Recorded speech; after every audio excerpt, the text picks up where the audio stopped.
Batch 2க்கு நார்மலாக paper கட்டிங்க்கு வந்து மார்க் பண்ணிகிட்ருக்கோம். பேப்பரை வந்து பேஸ்ட் பண்ணிவிட்டு ஃபோல்ட் பண்ணி மார்க் பண்ணணும்னு சொல்லியிருப்போம். பேப்பர் கட்டிங் அண்ட் மார்க்கிங் வந்து ஒரு வீடியோவில் செப்பரேட்டாகவே போட்டிருக்கேன்.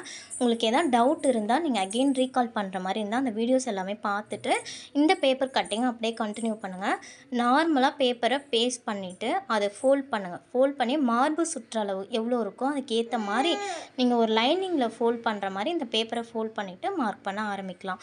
ஃபர்ஸ்ட் எடுத்தோடனே பேக் போர்ஷனை நார்மலாகவே மார்க் பண்ணுங்கள். பின் உயரம் மார்க் பண்ணிவிட்டு 2.25 கழுத்து அகலம், தோள்பட்டையோட அளவு, ஆம்கோல் உயரம் வச்சுட்டு அந்த பேக் போர்ஷன் ஷேப்பை மட்டும் கட் பண்ணி எடுத்துக்கோங்க. பேட்ச் ஒர்க் 2ல் நமக்கு பேக் சைடில் உள்ள பேப்பர் கட்டிங் மட்டும் இருந்தால் போதும். நீங்கள் எடுத்து வச்சுருக்க பேப்பர் கட்டிங்கை டிக்டோவாக ட்ரேஸ் பண்ணி லைனிங்கில் வந்து எடுத்துக்கோங்க. லைனிங் நார்மலாக மார்பு சுற்றளவுக்கு ஏற்ற மாதிரி ஃபோல்ட் பண்ணுவோம் இல்லையா, சேம் மெத்தடில் ஃபோல்ட் பண்ணிவிட்டு நீங்கள் எடுத்து வச்சுருக்க பேப்பர் கட்டிங்கை டிக்டோவாக ட்ரேஸ் பண்ணிக்கோங்க.